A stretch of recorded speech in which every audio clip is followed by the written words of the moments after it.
Okay, so we've done a few drills so far. We've done drills that help to catch. We've looked at loading maximum amount of body weight on in the middle of the stroke. And now we want to think about unloading weight at the exit.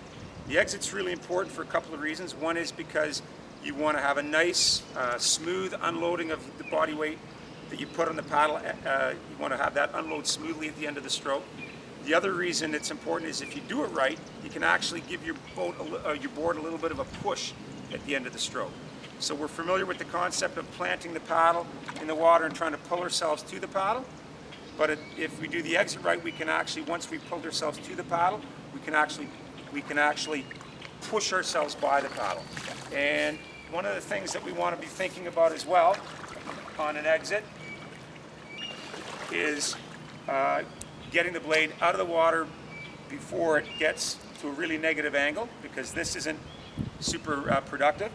I don't worry so much about paddle angle at the back of the stroke in a stand-up board as I would in a sprint racing canoe, because you've got the 10-degree offset here in the blade, and that gives you a little bit more leeway. For example, when my blade is at this angle, my paddle's at this angle, my blade is still basically vertical. So it gives me a little bit more leeway at the end of the stroke. So I don't get too bent about the blade pulling through too far, but I don't want it to be dragging. The other thing that's important in the exit is we don't want to be finishing our stroke with our body in this position and then standing up, because when we do, the board actually moves backwards. You can see that I'm here, and if I suddenly stand up, the board actually jerks backwards a bit. And it's not going to be moving backwards, it's not going to stop moving forward and move backward when you're paddling, but that little motion is going to break a little bit the forward run of your board between strokes. And that's not something that you want to have happen. You want to be maximizing the amount of forward run that you can get between strokes, and you can do that with a good exit.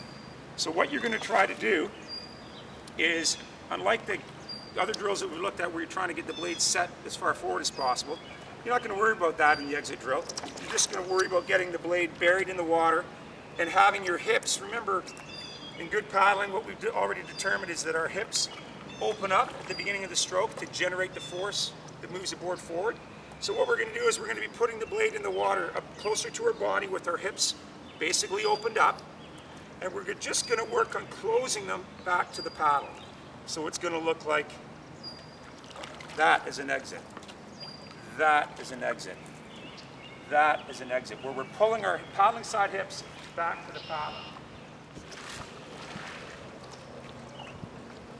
So nice comfortable reach, nothing excessive. Hips are open to the paddle. We've already turned them and generated our pull, and we're just going to close them.